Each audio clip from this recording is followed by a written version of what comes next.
Hello, and welcome to our webinar presented by the MGH Healthy Lifestyle Program. Today, we're here to discuss habit science to support lasting lifestyle change.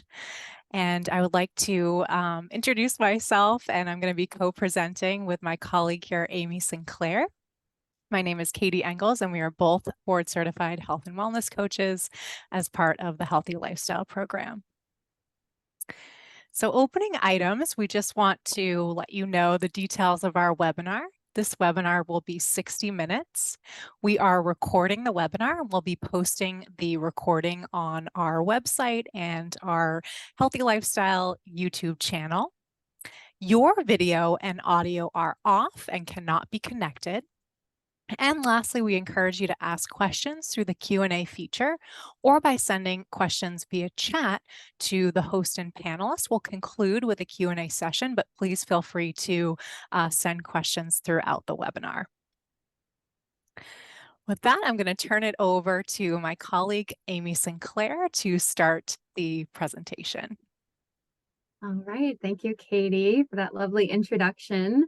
Next slide, please.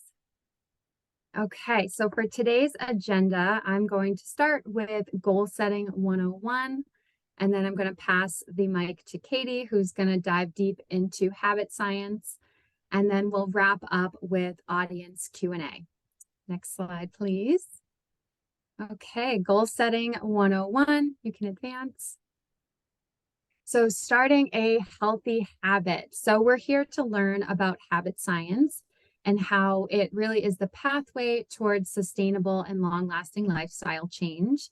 And a healthy lifestyle is made up of an accumulation of healthy habits. And we create those healthy habits through goal setting. So that's what we're here to learn about. Advance the slide. All right, so this is Prochaska's trans-theoretical model of change. So when you're starting a behavior change, you'll move through the stages of change model. And it's helpful to think about what stage of change you may be in when you set out to implement a new lifestyle change or to create a new habit, and how you may move your way through these stages towards maintenance. So I'm going to review how you can tell what stage you're in. So the first stage is pre-contemplation. At this stage, you're not even thinking about making a change. It's not on your radar, or there may be some resistance around making a change. It may seem overwhelming to make a change. And so if you notice yourself or your thoughts sound like I can't or I won't, that's how you'll know you're in the pre-contemplation stage. And it's natural and normal to start in this change before you start to think about something. Then you'll move into contemplation phase. So when you're starting to contemplate or you're thinking about making a change, maybe you're in the I may phase where you're thinking, I may start to walk. I may start to take Zumba classes. I may eat a plant-based diet. You know, you're starting to see the connection between the changes that you're seeking and the compelling motivation to make the change. So you're contemplating the change. From there, the next stage of change is preparation. So this is a very critical step in the change model. It may sound like I will, and you may start planning and preparing to make a change in the coming months. And this stage requires examining what you need to do in order to make a change. For example, if you want to start walking more often, you may need to plan and prepare the route that you're going to take. You may even need to prepare and get yourself new sneakers. And when you're setting goals, when you're in this phase, you may research things instead of taking action. So preparation stage is right before you start to take action. And then you'll move into the action stage, and this is the I am stage of change. It's been said that it requires the most amount of energy to move from the preparation stage into action, and that's okay, and that's a normal part of the plan. It's a good idea to spend plenty of time, spend adequate time in the preparation stage before you move into action. And that really helps you to create sustainable and lasting changes. And this is also the phase when you want to practice your new skills. You want to experiment with things and try things out. And you want to work on repetition to solidify and establish your new healthy habit. All right. The final stage of change is maintenance. This is the I still am phase. So this stage begins when the new behavior change has become a habit and it's done automatically, which Katie will talk about a little bit later on. And I did want to mention that in the maintenance phase, lapses are normal and possible, and it's totally okay if you have a little lapse when you're in your maintenance phase with your healthy habit. So say you get to the maintenance phase with your walking goal, and then you have an off week where you miss your planned walks. You wouldn't fall all the way back to the pre-contemplation phase. You'd go back to action, you'd resume your walking goals, and you could make your way back to maintenance. And so when you're in this stage of change, you have established and solidified and gelled your habit. All right, next slide, please. Okay, so now that you have the context of the stages of change model, I wanted to talk about perseverance. And when you start your journey towards creating healthy habits, we sometimes over prioritize the importance of consistency. And I'm here to tell you that it's just as important to be persistent as it is to be consistent with your goals. Perseverance helps us stick with our healthy habits when life gets in the way. Life doesn't always allow us to be consistent with our goals, and we don't always have control over that. But what we do have control over is how we persevere in meeting our goals. And this is where self-compassion comes in too, which Katie will talk about later on. That's one of our themes for this talk this evening, is to be compassionate with yourselves as you're making changes. So starting and sticking with a healthy habit may involve forming a plan and using a process, which I'll talk more about in goal setting. You want to envision what success would look like and really dropping into a dreamy, meditative space and letting yourself daydream. What does success look like to you? Try and revise. If plan A doesn't work, there's plan B, plan C, plan D, you name it. Goals are not a success failure or a win-lose scenario. Goals are a win-learn scenario. If you don't get it right on the first try, you learn something that's valuable and it helps you move forward. Mixing it up, variety can help refresh and re-energize. Habit stacking is a fantastic strategy where you think about your routines that are existing already and you think about where you can add a new habit on. For example, if you walk your kids to school, you may find that you could take a longer route on your way home, and that could be the most efficient way to get your exercise in. And Katie will go into depth about this a little bit later when she discusses associative learning. And then checking in, is it still important to you? And if the answer is no, that's totally fine. Your priorities can shift over time and you can make different goals. That's the beauty of goal setting. Next slide, please. All right, so this is a fantastic strategy called the 3 Bs. And so in this strategy, we really encourage starting small and building up over time. So thinking about the 3 Bs, baseline, benchmark, and then build. So if you're thinking about setting a new goal to walk, I'm going to keep using that example because it's pretty easy to think about. You want to establish your baseline to start. How many steps do you get in a typical day? How many walks do you take per week? That's your baseline. Figuring that out first, and then setting a benchmark from there. Say, okay, my benchmark is I want to hit 2 walks per week.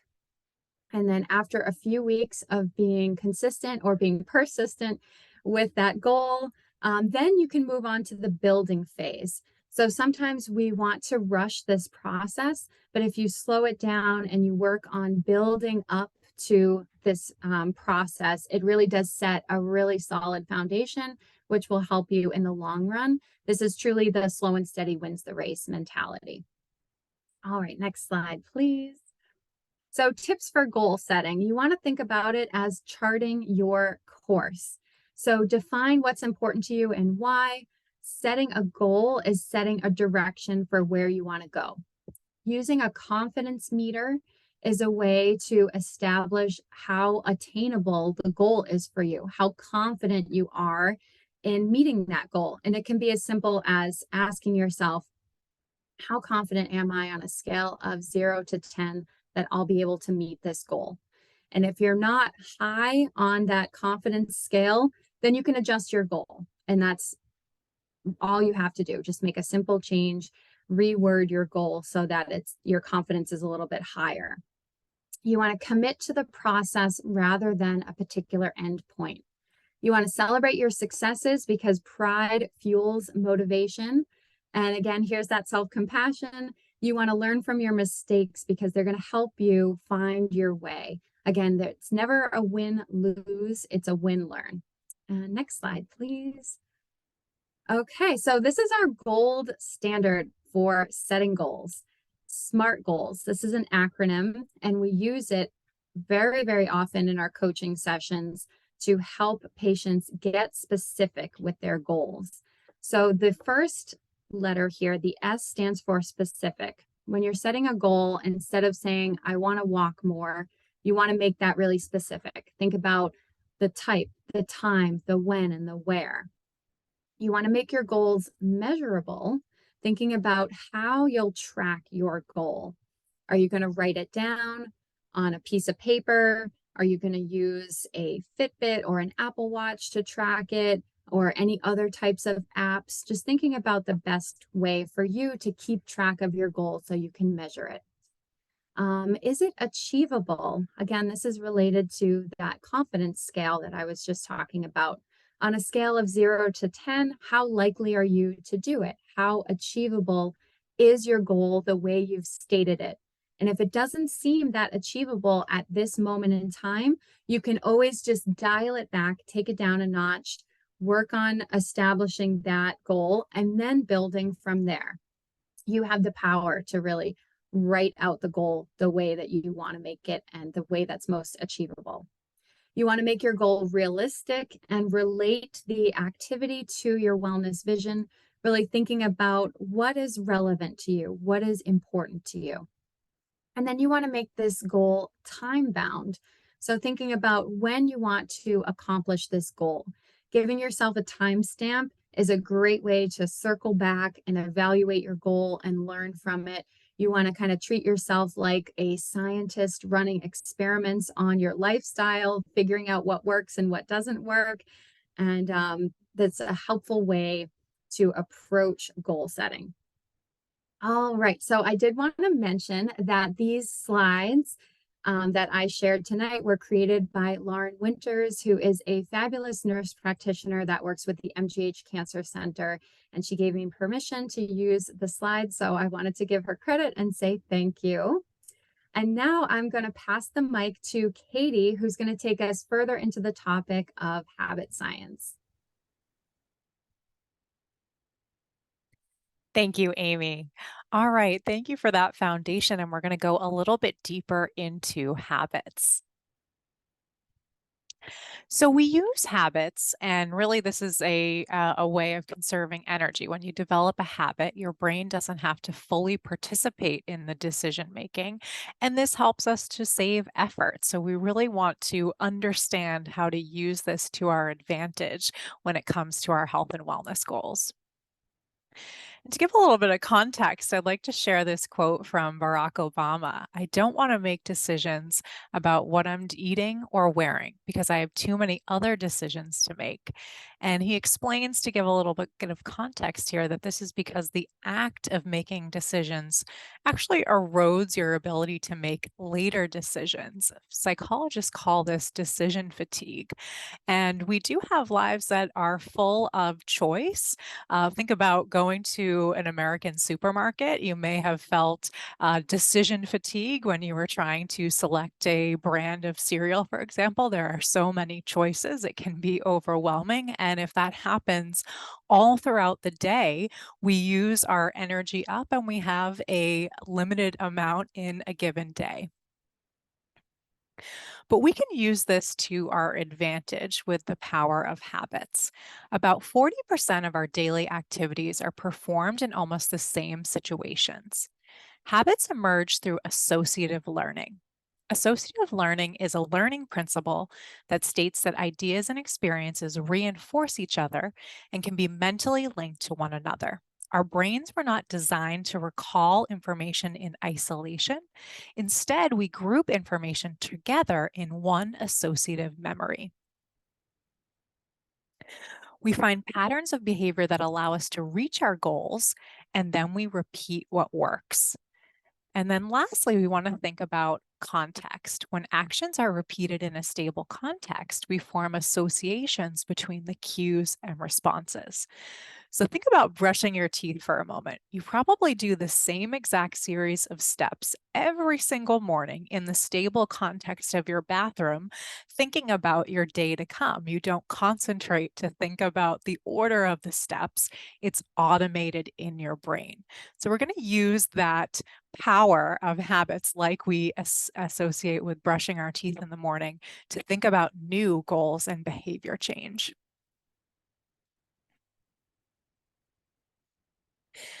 So stable context cues help to reinforce a new habit as it's easier to maintain when repeated in a specific context. Then repetition is key. So it can take anywhere from 15 to 254 days to form a habit. So we have in bold here our formula for a habit. Time and repetition within a stable context will forge a permanent habit. Oops. Let's explore how to put this information in practice using the concept of a habit loop to create something new. The habit loop has 3 steps: a cue, a routine, and a reward. The cue is any trigger that makes your brain go into automation. The routine is a repetition of a certain action, and this could be physical or mental. And the reward is a positive result of the action that helps your brain decide to stick with the habit. And the loop, if repeated enough times, will create a habit. So thinking about the cue piece here, think of ways to use nudges in your environment or other ways to remember and prompt yourself to follow through with this routine. And in the next slide, we're going to go through examples of how to do each of these steps. With a routine, give yourself space for a period of trial and error or trial and correct to experiment, as Amy teed up for us. We want to think about that experimental model when we're new at developing routines. And then once strategies emerge with trial and correct, then we want to start to gel a routine with that time and repetition formula that works to support and strengthen the consistency of the behavior. And I want to harken back to what Amy said about persistence versus consistency. So with persistence, we are persisting, but sometimes things are out of our control, as Amy highlighted. So we want to think about what is in our control and being persistent with what is in our control. Then with the reward, you want to think about reinforcement, reinforcing your routine with a reward. This can be an intrinsic outcome like a clean mouth after brushing your teeth, or it could be something planned like treating yourself for hitting a certain milestone. But with the reward, customization is important. You want to ensure that the reward is personally compelling.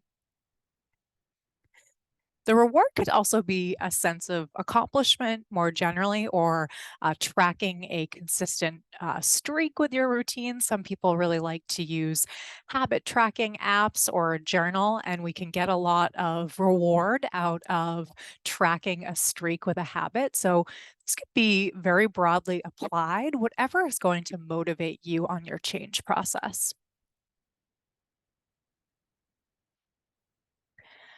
So again, the loop, if repeated enough times, will create a habit. So let's talk about this formula with a SMART goal example. As we learned from Amy, we want to start with the SMART goal setting acronym. So we have an example goal here of targeting 3 weekly workouts for 45 minutes each, including a 30-minute walk and 15 minutes of strength training and stretching. So coming back to our cue, routine, reward, habit loop, let's think about this example. The cue could be something like laying out your workout clothes the night before. You could also think about using reminders, posting a workout chart on the fridge or prominently in some place where you would see it on your desk. Anything that's going to prompt you to get into that automation phase. Then with the routine, so we talked about the 2 steps of the routine. So in the beginning, we're thinking about routines and mini goals or weekly goals, perhaps in terms of that metaphor of an experiment, that learn, win type of scenario. So perhaps in the beginning, we're fine tuning the ideal time frame for the workout. You might have a hunch that morning workouts work best for you, but then try it and it's hard to get up in the morning. So shift things. We can always shift things so that we're thinking of the essence of the goal, not necessarily the letter of the goal, because we want to adjust and evolve as we go and learn more about ourselves and the behavior. Then after that period of trial and error or trial and correct will evolve into a sense of what works. And at that point with the routine, we want to use time and repetition to develop consistency, or that idea of being persistent.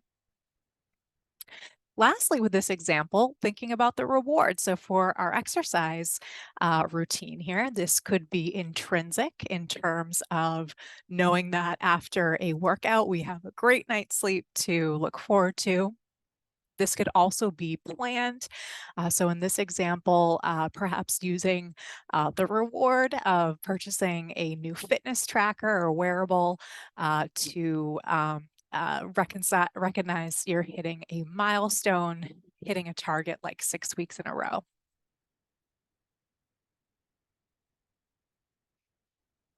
And as Amy teed up, we want to think about self-compassion in terms of another tool that will help us during the change process. We know that positive self-regard is associated with higher levels of self-care. We understand this from the very robust research of Dr. Kristen Neff.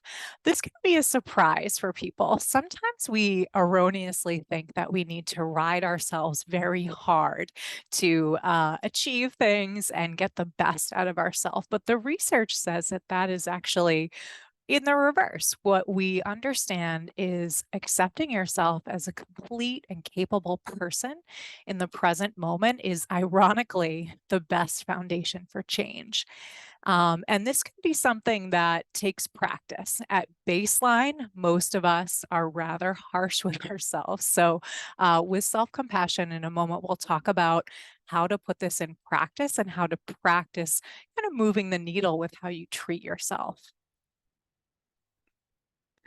What Dr. Kristen Neff explains in her on her website and in her research is we want to think of self-compassion with 3 components. So the main piece with self-compassion is this metaphor of talking to yourself as you would a dear friend. Most of us, or sort of human nature, is to talk to ourselves with a harsh inner dialogue. Most of us have heard of that phrase, a tough inner critic. Most of us have that at baseline. So I want to just set the stage that your starting point might be that the reality is your self talk is rather harsh, your inner dialogue, but we can practice being kinder to ourselves. So Kristen Neff talks about the metaphor of thinking about if a friend were to come to you with the same scenario of what you're dealing with, what would you say to a friend? Most of us would say something very different, supportive and warm to a friend, but we might be harsher towards ourselves. But we can practice thinking in the moment, what would I say to my friend? And we can say that to ourselves. This will actually be very powerful. And we bring this up because in the middle of a change process, change is hard and we often are very harsh with ourselves, and sometimes that can really kill motivation. So we understand from the research that when we are kind to ourselves, this will allow you to be more resilient and creative during your change process. So let's say you're working on making a change over the course of, say, 3 months or 4 months. You're going to have great days with your change, and you're going to have a more challenging day, or perhaps circumstances might make it difficult to meet your goals all the time. But when we are harsh with ourselves and we hit a inevitable bump in the road, that can shut us down and it can really extinguish motivation. But with self-compassion, what we are able to do often, if we're being kind to ourselves, forgiving, understanding with ourselves, we won't shut down our creative problem solving skills. So this is why self-compassion helps us to be more resilient, particularly if we're taking on something challenging. And we can learn more about Dr. Kristen Neff's research at selfcompassion.org. And I'm just going to put this link in the chat here.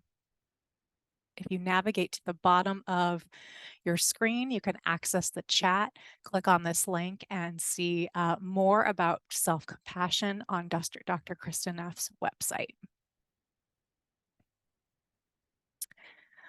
Okay, so the last theme that we want to introduce here is having a flexible versus a rigid approach during a change process. So Amy teed this up. We want to treat weekly goals as experiments with a non-judgmental approach. So oftentimes in coaching, when we do one-on-one coaching with folks, people have tried to work on goals or may have a history of stops and starts, or oftentimes it's very likely that people have started out on a change process with a lot of energy, a lot of ambition in the beginning, but sometimes that wanes over time.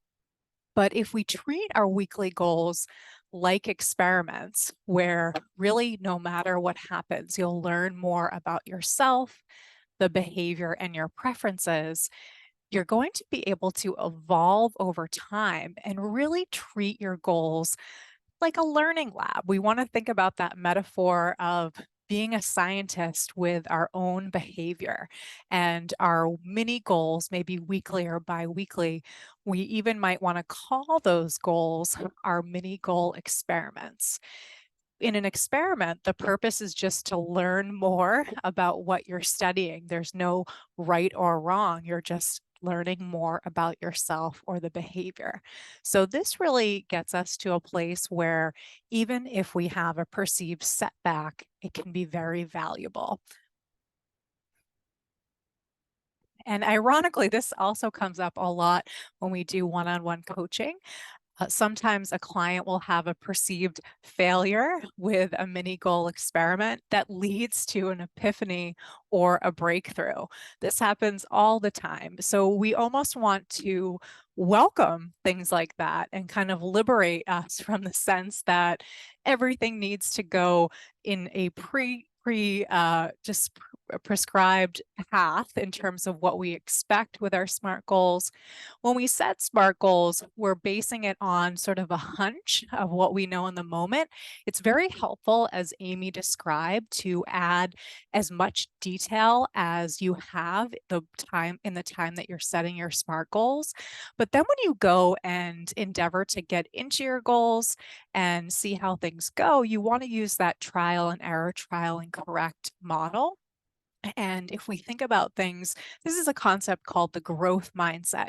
If we think about that idea that no matter what happens, we'll learn more about the behaviors, it's just an evolutionary process where we continue to understand things better, course correct, and then we progress. And often it feels like with a change process, it might feel like taking 7 steps forward, 3 steps back, 5 steps forward, 1 step back, 10 steps forward, 2 steps back. So it feels like things are going up and down, but if we were trending our progress on a graph, we would know that the trend is really getting us to the place we want to be. And if we expect that that is the process, then we won't be upset with ourselves or quit when the inevitable setback happens. And sometimes these setbacks are just circumstantial. So we want to think about that too, persistence versus being rigid with consistency.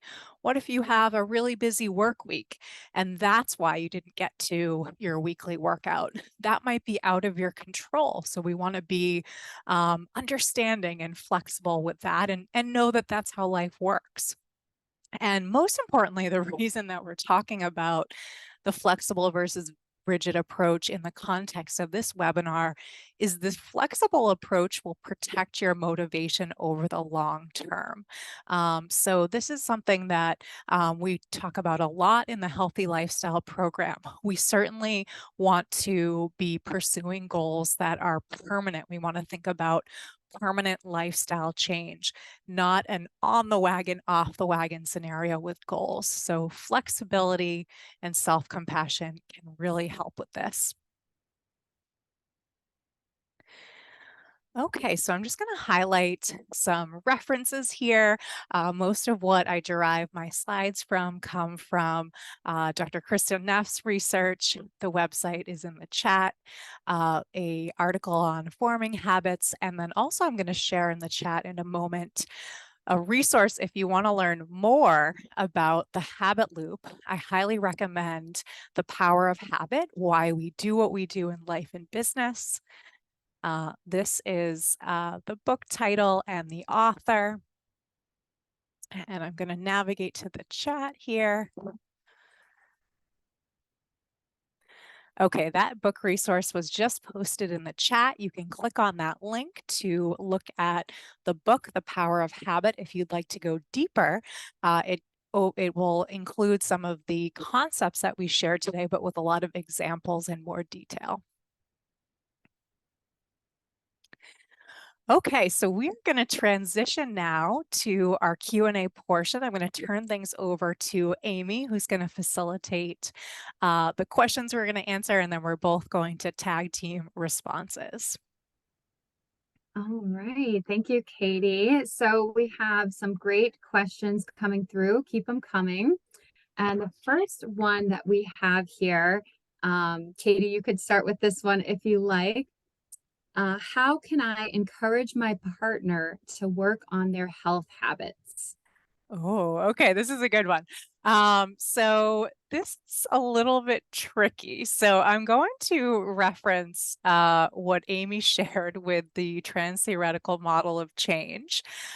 Because if your partner is in pre-contemplation mode, as Amy covered, if you are hoping that your partner changes, but they are in pre-contemplation, meaning they're not exactly there yet with their own compelling motivation, it can be hard to get someone to make changes. So I'm going to reference kind of the approach that we take with our one-on-one coaching program through the Healthy Lifestyle program.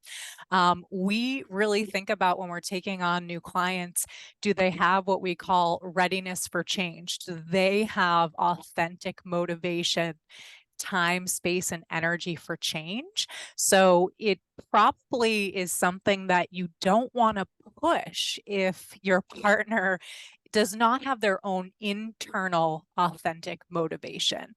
But something that can help is if you are really motivated on your health goals, we do know that sort of telling people what to do does not work well, but role modeling can work well. So I would say, no matter what the motivation is that your partner has, role modeling what you're doing and maybe sort of talking about it in the context of how great you feel with your goals could be something to think about. But I think I'm going to turn it over to Amy for maybe some additions on how we don't want to jump the stages of the trans theoretical model and see if she has anything else to share. Yes, Katie, that was beautiful. And you took so many words right out of my mouth. I will add that along the lines of what Katie said, we all influence each other. You're influencing your partner's influencing you. So you can kind of influence them by role modeling your healthy habits and your positive results. Your partner will pick up on what's working for you, and they may see a change, that you have more energy, you're sleeping better, those sort of things, and it may help them move from pre-contemplation into contemplation, and they may get curious. So I think taking the time to allow them to observe what's working for you and ask questions without pushing them, and you want to have compassion for them too, where they are on their journey. So we talk about self-compassion, but there's also, straight up compassion for others and where they are in their journey. All right, excellent. We just got another really good question. How can people work one-on-one with one of us, one of the health coaches on our team? Great. So we do now have coaching, one-on-one coaching, working with Amy or myself or some of our other health and wellness coaching colleagues through the Healthy Lifestyle Program. So if you do have a primary care physician that is in the MGH primary care network, you can basically unlock the free coaching service by attending a virtual group visit that's led by a physician on a lifestyle medicine topic. So I would recommend visiting our Healthy Lifestyle Program website, where we have a calendar of those virtual group visits. And once you have attended a virtual group visit, they will promote health and wellness coaching and how to get involved at the end of those sessions. Amy, would you add anything else maybe to give people a little flavor for what health and wellness coaching is, if you don't already know? Yes, and I just put into the chat a link to our website. So that's how you can first join the virtual group visit program and then get into coaching from there. So the coaching program, just to tell you a little bit about it, it is a free service, which is great. It's a complement to our virtual group visit program. And you would work one-on-one with a coach. We have 5 coaches now, which is amazing. And the first session is an hour and the follow-up sessions are 30 minutes. We offer them on Zoom or over the phone, whatever your comfort level is. And it's a really, really great opportunity to have a positive discussion about where you are in your life as in regards to your health and where you want to be. And one of my favorite parts of the coaching process is to design a wellness vision. So that's where you get to drop into that dreamy, meditative, daydreaming space that I was referencing earlier, and really think about, what does success look like to you? What does health look like to you? So I'd encourage anybody who's not involved with our program yet to check out the website and to see about joining a virtual group visit and getting into our program. Okay, I have another great question coming through here. And Katie, do you want to kick this one off, and then we can do what we've been doing? So Fabulous. great. Okay, so for years, I've been an on again, off again exerciser. And I find that when I'm in the groove, I feel amazing, but all it takes is 1 week off to lose steam, and then I get discouraged. So how can I stay motivated for the long haul? Okay, this is something that comes up all the time in one-on-one coaching.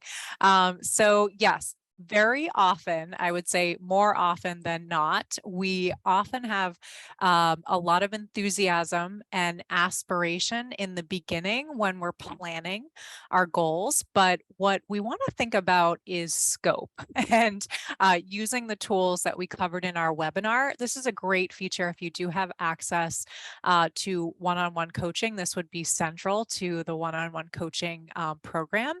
The way that we would start out is we would be setting goals. In our first session with coaching, we start off with a vision and some background, and then we use the format of setting 3-month goals. So a nice medium term chunk where you have enough time to kind of grow into goals, but not too much time that it isn't hard to wrap your head around what we're doing. And then we do a process of setting weekly goals, so mini goal experiments in a weekly basis. And I would say one of the things that the webinar didn't go into that we could elaborate on is scope.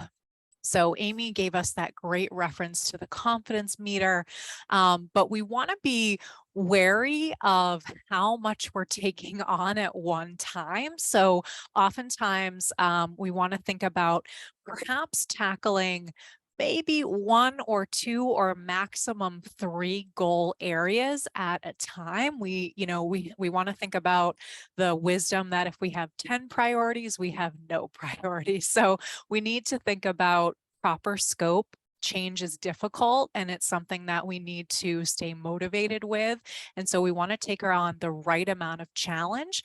We want to think about, is it the right time to take on challenge? And we also want to think about scope in the context of everything else we're responsible for. So if you have a busy job, a young family, and many other things, it doesn't mean you can't pursue changes, but you just want to scope being very realistic with everything else you're responsible for. And, all change is valuable, even if you're pacing it in a very custom way based on everything else that you are managing. Slow and steady works very well. And then I would also lastly say, I'm sure Amy will add some more, but I would just lastly touch on motivation. So we want to think about, why are these changes going to be deeply meaningful? So as Amy mentioned, one of the reasons we start with a vision in one-on-one coaching is we want to connect to, why will these changes be deeply important or meaningful, or even give us purpose, or perhaps protect our health over the long term. And that can really help to be clear on why you're doing things in a very personal way. So when you have a harder day, you can remember why you're motivated. So for instance, oftentimes people will tell me, I want to I want to pursue a healthy diet so I can role model this for my children, or I want to stay active so I can keep up with my grandchildren. Why would it be deeply important to you or perhaps your family to pursue these goals? And I'm sure Amy has a couple other things to add, so I'll turn it over to her. Thank you, Katie. That was a beautiful answer. And the only few things I would add would be just to try to have that self-compassionate mindset when you feel that you get to that place where you're feeling like, you're not meeting your goals, or you took on too much. Just kind of slow it down, take a breath. And like Katie was saying, really focus on what your priority is and what is meaningful to you. And from that, you can pare down your priorities and you can pare down your goals and really work on what is most impactful, what's going to move your bottom line, really kind of edit down. I think this is where the 3 Bs come in handy as well. Establishing, your baseline, your benchmark, and then building, which is a way to really slow down your goal setting and kind of force yourself to hit your benchmark a few times before moving into build. So it's a nice intentional strategy that helps slow down without taking on too much or jumping into the building phase right out of the gate. So you can kind of think about that context as well. All right. I think we have time for maybe 2 more questions. Okay, bad habits. This is a good one. Let's talk about bad habits. So, how can I change a bad habit? For example, I'm in the habit of getting takeout every Friday and Saturday night, which feels like a treat and a reward for making it through a hectic week with my partner. And I don't want to give that up. What would you suggest? Okay, so I'm going to harken back to our theme of flexible versus rigid approach. And I'm going to think about this in the context of someone that wants to make a dietary shift. So maybe what I'm thinking the background of this question might be is that you want to be sticking to a healthy pattern, but you're thinking about how do I reconcile my pattern that is protective of my health with enjoying food and the fact that food is social glue. People share love with food. And like this example, sometimes we want to look forward to and enjoy a meal at the end of a long work week or on a celebratory Saturday night. So I want to suggest a couple of things. So I would say that it's equally important to when we're thinking about the diet pattern, we want to think about the healthy pattern most of the time, but it's equally important to think about how much freedom is the right amount of freedom. So this is something that I think is left out of a lot of our diet culture, I'm going to call it. So particularly if this is something that's being thought about in, let's say, in the context of weight loss. In many diets, they're overly rigid and restrictive. I'm talking things where you're counting calories or points every day for the rest of your life type of a thing, or some diets, let's say like the keto diet, where you're eliminating entire food groups. Those patterns are so rigid that they have a very high failure rate over the long term. So most CRAD FAST diets have about a 95 to 98% failure rate if you measure how you can sustain them after 12 months. Really, you can't. They're too rigid. And what I think this question points out is they don't allow you to live life and enjoy food.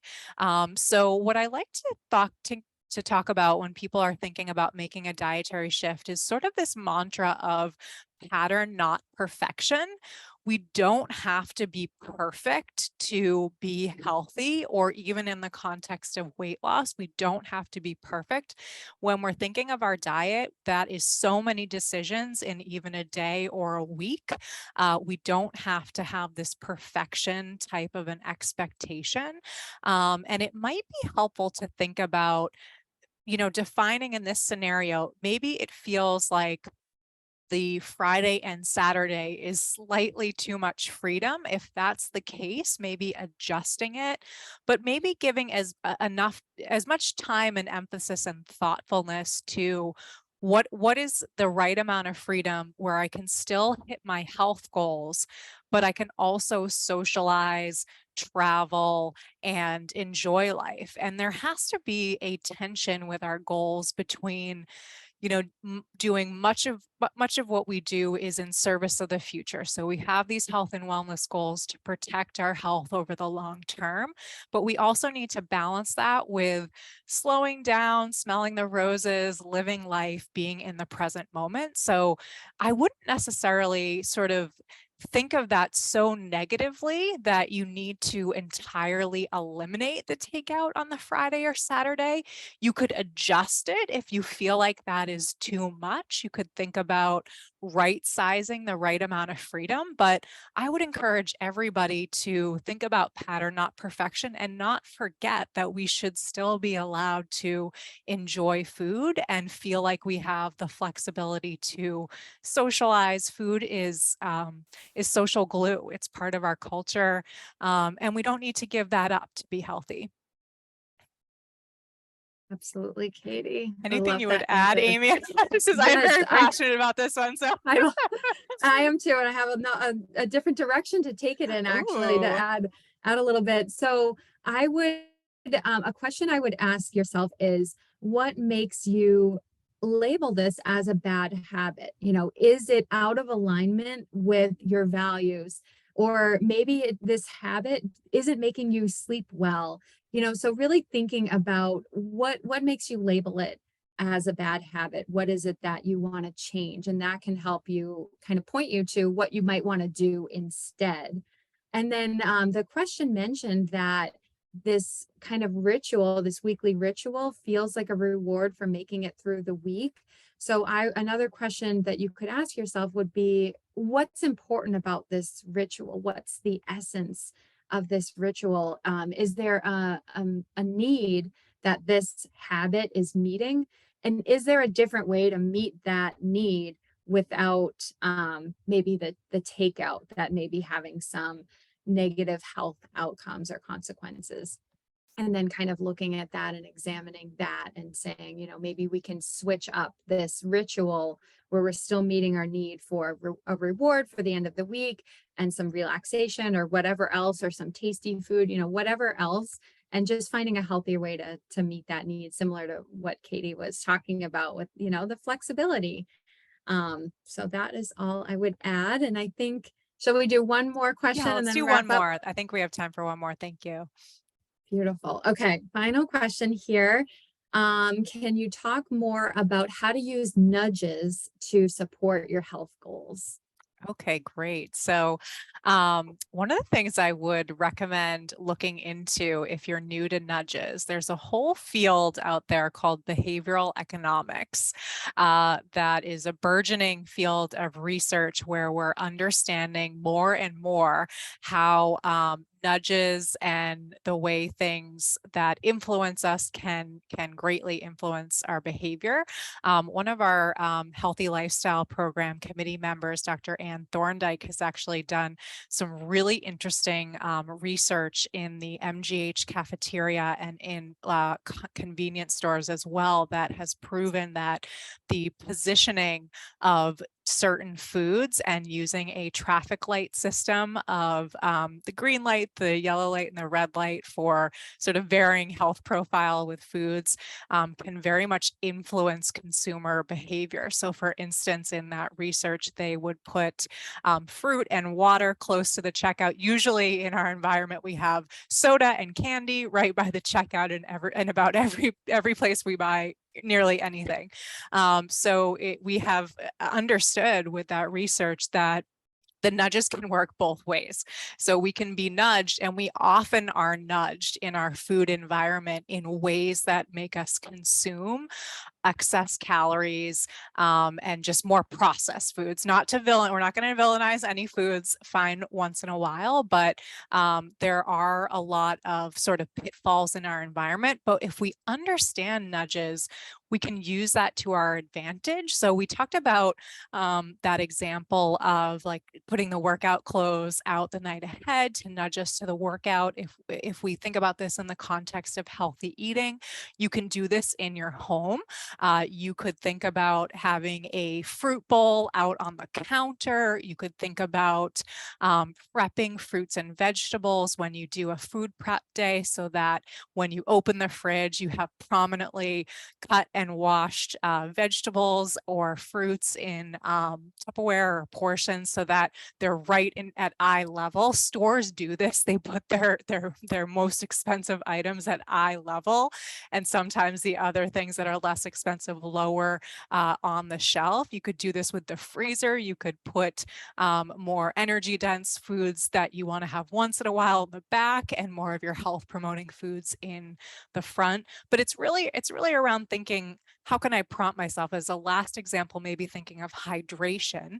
A lot of people that are working on upping their hydration will think about having a water bottle that's in eyesight, so perhaps on your desk, to remind you to refill it and track your hydration. And I'm sure Amy has a little bit to add to as well. Thank you, Katie. That was perfect answer.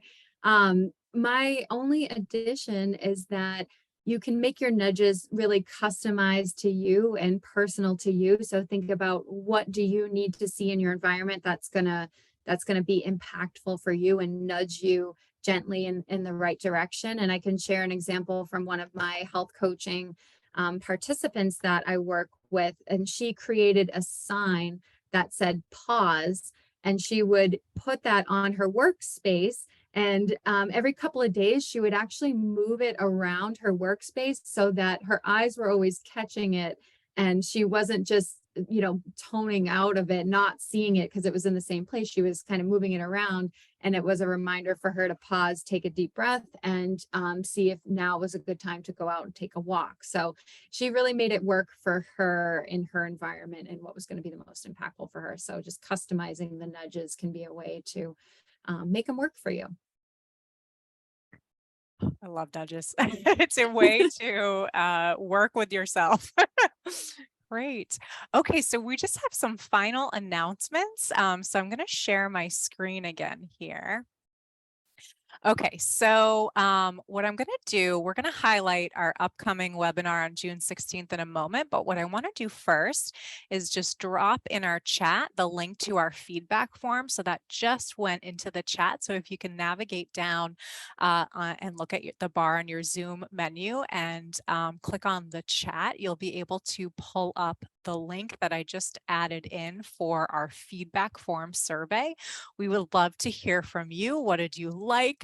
Is there any constructive criticism or things we could do better that you could share with us, or perhaps topics for future sessions? We plan to do webinars in the future, so we would love to hear what topics would interest you. So if you could just click on that link now, because we're going to close the webinar in a few minutes. And when the Zoom closes, the link will go away. You don't have to complete the form right away, but if you click on the link, it will open in a new web window, and then you can complete it at your leisure. And I also want to just let people know that once the feedback form is completed and submitted, it will redirect you to an option to sign up for our quarterly email list of the Healthy Lifestyle Program. We have just started this quarterly email where we share with our distribution list our upcoming programming and just plug things like the webinars, like our upcoming virtual group visits. So please join that email list if you're interested in learning more.